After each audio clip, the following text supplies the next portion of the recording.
You are listening to episode 270 of the Peaceful Mind podcast.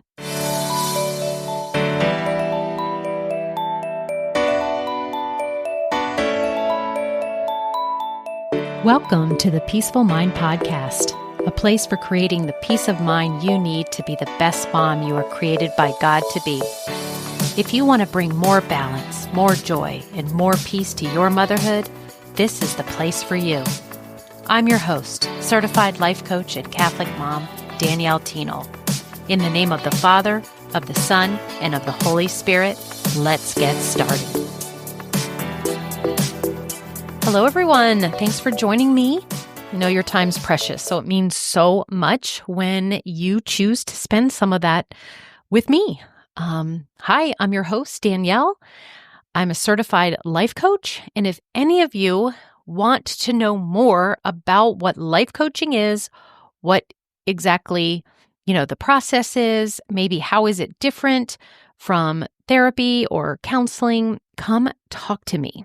It is something that I envision and hope one day that is more universal and widespread, because I think that we all need to have some tools in our tool belt that help us navigate the challenges of this world. And I myself have had life coaching just turn all the areas of my life for the better.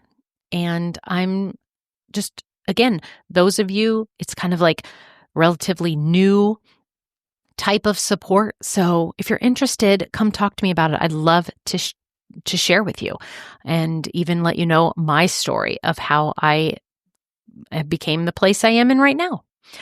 But this is going to be a little personal, this episode.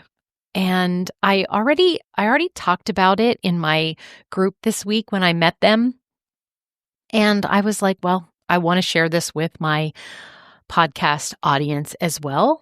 Not all of you will find yourself in the same position I am, but hopefully I'll come from an angle to hit moms in different stages of motherhood. But let me just get started and jump in and tell you what this episode is about. I heard a statistic, and just like I told my group, and I'm still in the same place now, I didn't go on and look up the study or where it came from or do any Googling or anything. There was no fact checking. Lots of times this is what happens, whether something is actually a fact or not. It depends on what we want to think about. Like, is this something is this what we want to believe or not? And I liked the jolt that this gave me. The way that I word it is that right now, my mama heart is in a little bit of a delicate position. So when I heard this statistic, it shook me. It shook me up.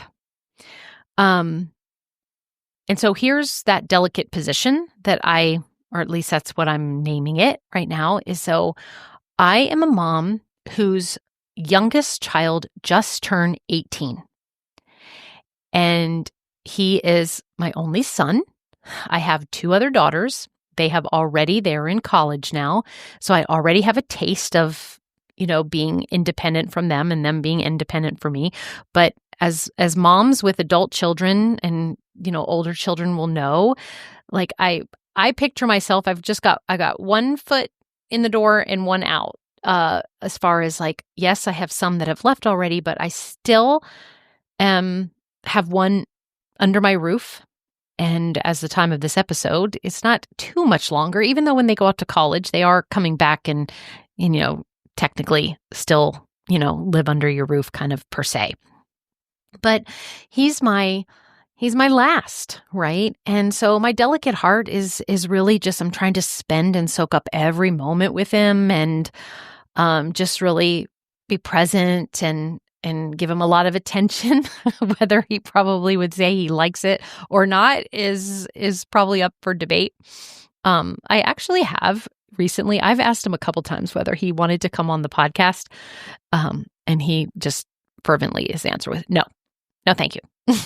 So we're not going to be able to hear straight from him whether he likes the attention he's been getting or not. And he's actually had it for a couple of years because his sisters have been out for a couple of years. But anyways, I mean, I'm about to step into a new stage, right? A new stage where my daily, every day is not, kind of focused or centered around my children, even though I can attest that there still is a lot of a time and attention. Just because they're not, present in your house on a daily basis, doesn't mean that I don't make myself available to them or they need me or any of my time isn't spent there. But I'm going to hurry up and I'm going to get to the statistic that I heard. Okay.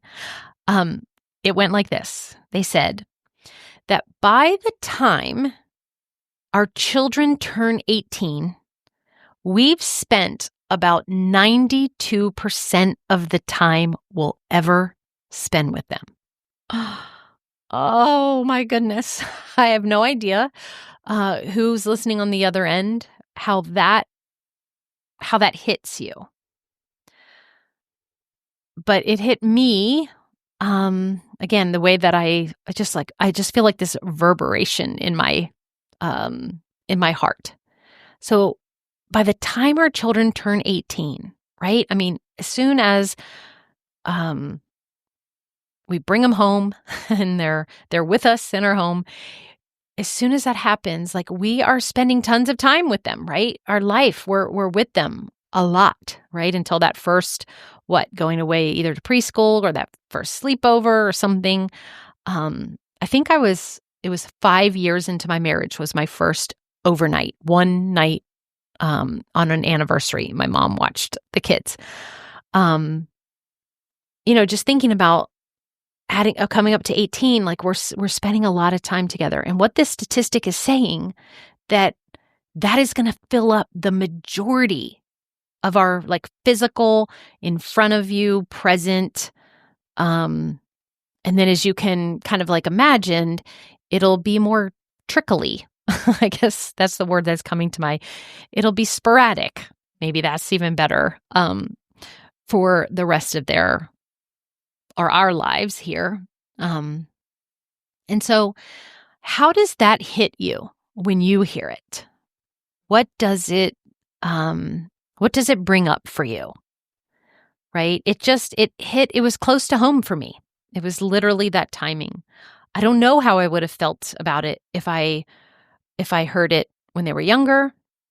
And then, I can do a little predictions of the future, or I can imagine the future where if you wouldn't see them as much, how I might feel. But I don't want you to worry, because I don't want in this like worry for this episode that I'm going to be one of those cherish every single moment, like sort of talks. Because I know for some of us, when we hear it, we can have thoughts that make us feel guilty about that, especially if we're not. And as a mom, I've also had the thoughts that I don't want to be around you. I need some time. I need some space. And so just know, like if you're in the thick of toddler tantrums, or if you're in teenage drama, we don't want to feel guilty. Instead, I want to share with you how this stat, right, this reality check, maybe, if that stat is in fact something that's going to be very similar to what ends up happening with you and your children, it can actually bring more peace to your motherhood journey, no matter what stage you're in. And that is my purpose of these episodes. So my purpose isn't to give you this stat and have you, all of a sudden be like, oh no, I've got to cherish every moment now, right? Because in fact, I actually texted my older daughters this stat, and I put that sad emoji by it, a mom, like the little tear coming out. But I loved one of my daughter's response, right? She did a ha-ha kind of response. And then she said, yeah, but were they counting parents with pools, swimming pools? I laughed out loud because yes, in our home, we do have a swimming pool, and I know our family loves it, and we love all of our time hanging around the pool. And I get the point she was making, right? I think that was her subtle way of saying, oh no, like we like being at home, or we'll come home more often because, of what it's like to be at home. Yeah, they love coming home to swim. And, she made a great point, right? She made a great point that I want to translate to you too, is that you, as well as what I have tried to do, is we can create spaces and reasons that our adult children will want to come back and spend time with us. So in my mind right now, I just go to like, oh yeah, I could, propose vacations and things and great places and, invite them to come. Of course, one of those things people can look at it as like, bribery or setting it up. So I'm just looking at it as it's creating experiences that would want to influence our children to hang out with us and be around us more often, right? But let's talk about where you might be right now, okay? You could be in the season of endless diaper changes. You could be counting down the days until your little one starts school. Or perhaps you're like me. You might be watching your teenagers prepare to spread their wings. I mentioned this to my group too. I remember my best friend. She's no longer with us here on earth, but we were one of the times in our lives, even though we didn't live close to each other, we were so connected over motherhood. As soon as we were each pregnant and all through our pregnancies, we were pretty much talking daily. And I do remember when our kids were young and we each had 3, she would be like just kind of complaining, annoyed at the people who would say to her, she always said, I can't stand when people tell me that this is the most precious time, or enjoy it while they're small. This is the best time of your lives. I just remember her being so annoyed by that, right? And I can see how that influenced me, how I would be like, yeah, you're right. Like they shouldn't say that, or, and to some degree, right? I get her frustration, right? Especially when you're in the thick of it, when you might feel like you're a little drowning, or maybe you even feel like on top of it and stuff. And that's why you're like, don't, tell me that. Or maybe she's thinking, I am enjoying it, so you don't have to remind me. But I think what it was is she probably felt a little minimized. Like it felt like them saying something minimized maybe her struggles, or her minimized the enjoyment she already was taking advantage of. So just looking back now, though, I understand her perspective. But I also, now that my children are older and I've kind of gone through it, and now I do see that there was probably some, like, I just couldn't get to the place where I saw the future where they weren't there. And I think if I did that a little bit more often, it might have, I don't know, maybe, but it might have changed, I don't know, my demeanor, my attitude, my focus, my actions. If with that constant reminder of, no, there are certain things that are happening right now in your life that feel really hard, but they're really awesome things. And one of the things I describe is like how your kids love snuggles when they're little, or they get on your lap, or you get to, kiss their sweet cheeks, and they'll be like, I love you, mama, or, that kind of thing. And when your kids are older, we just, the fact is we just don't get that as often. And so I always use that as my kind of showing you my perspective of, that's what I think when somebody was probably saying, oh, these are the best times, these are the sweetest times. So in a nutshell, I understand both perspectives, right? Those early years are precious, but they're also challenging. But the key isn't saying here that you have to love every moment. It is I guess, opening you to have just a different perspective about it, one that may shift you to be more present or may shift you to feel a little less guilty, right?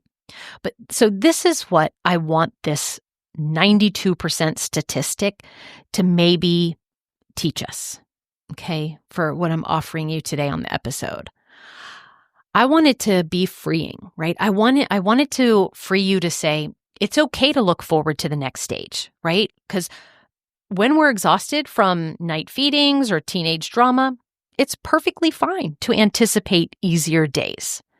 Makes complete sense that your mind and your brain is looking for peace. So it's like wishing for a later time or different situation, right?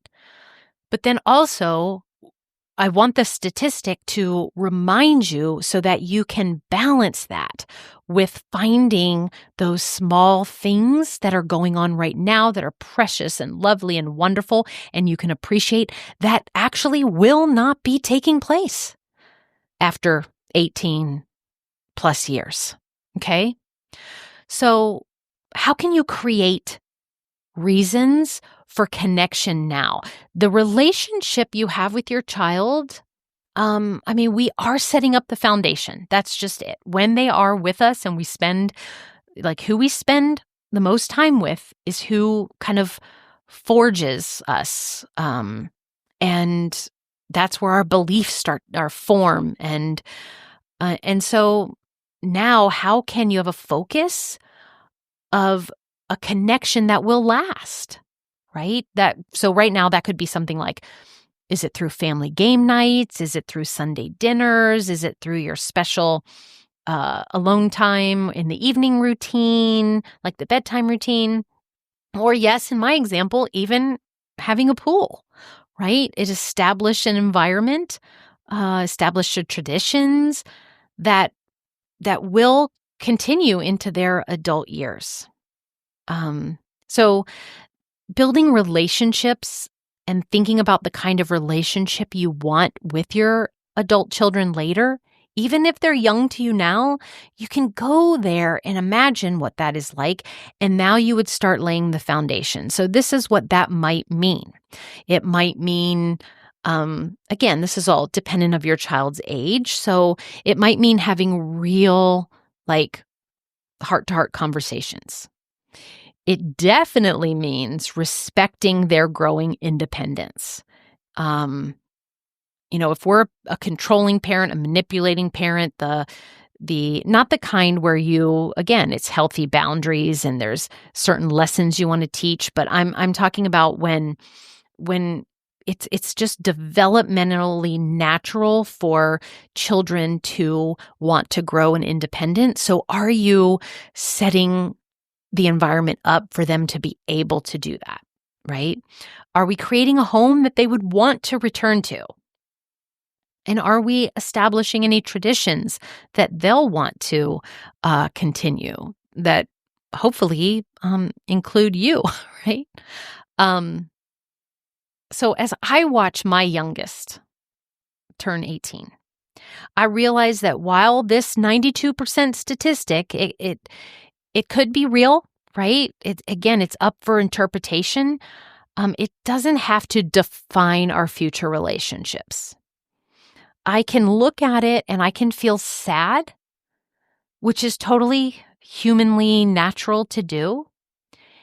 And I can also look at it in a way that empowers me, that excites me, or that has me taking certain action that will support my emotional life should I, not be around them as much.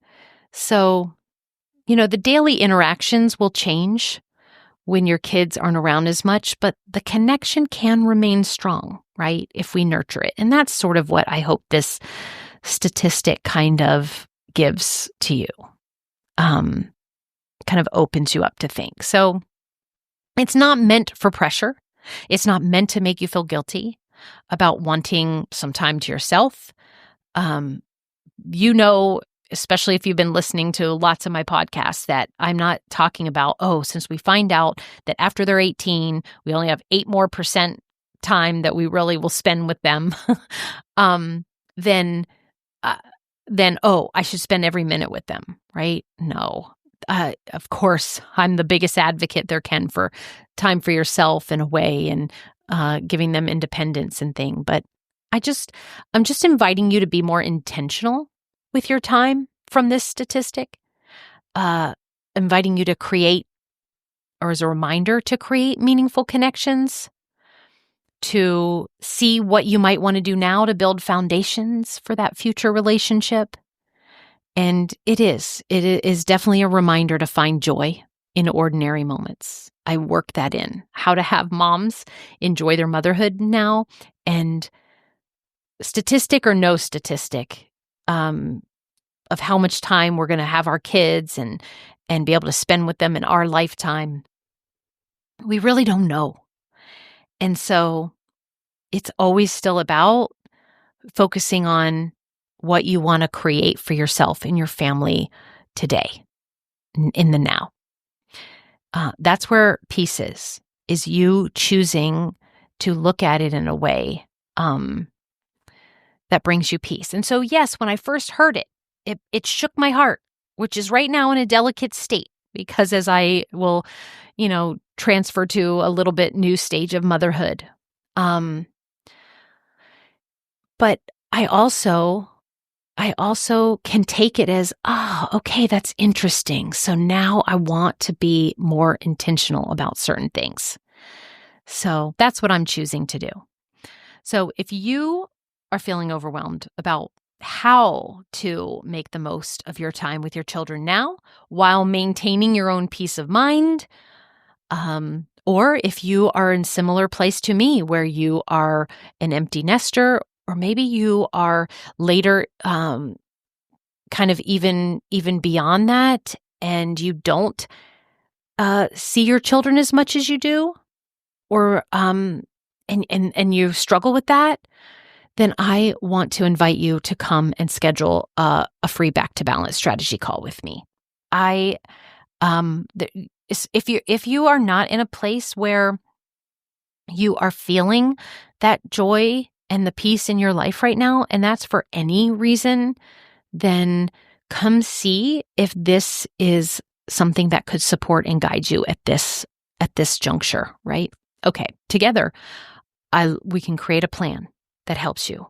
And what I'm looking for in that plan is we find a sweet spot, right? That's what I'm going to leave you with today. We find a sweet spot between being present with your children and maintaining peace with all the different kind of aspects of life in general. All right, everyone. Until next week, may you find moments of joy in whatever season of motherhood you're in, and may peace be with you always. Thank you so much for tuning in to today's episode of the Peaceful Mind Podcast. If you found value in today's episode, I'd be so grateful if you could subscribe and leave a review. It not only supports the podcast, but ensures you don't miss out on future episodes packed with insights and tools to create peace of mind in your busy mom life. And if you're of the Catholic faith like me, or any Christian mom seeking to feel better in any area of your life and to show up more calm, connected, and confident, I can help. Become an empowered mom who knows how to bring about the changes you desire, no matter the circumstances. Whether you need one-on-one guidance to get there, prefer a group coaching program with like-minded women, or a self-study course, I've got you covered. Explore my private one-on-one packages, join my Busy to Balance group life coaching program, or delve into my signature course, Divine Time. To find out which path is right for you, let's meet and see what's the best fit. Schedule a free call with me at danielletenoul.com, or send me a direct message on Facebook or Instagram at Danielle Tenoul Coaching. And also, don't forget to get your copy of my book, The Cyclone Mom Method, How to Call on Your God-Given Power to Remain Calm, in Control, and Confident as a Busy Mom. Dive into the digital and bonus audio version when you go to book.danielletenoul.com/new-book. You'll find all the details in the show notes too. Until next time, peace peace be with you always.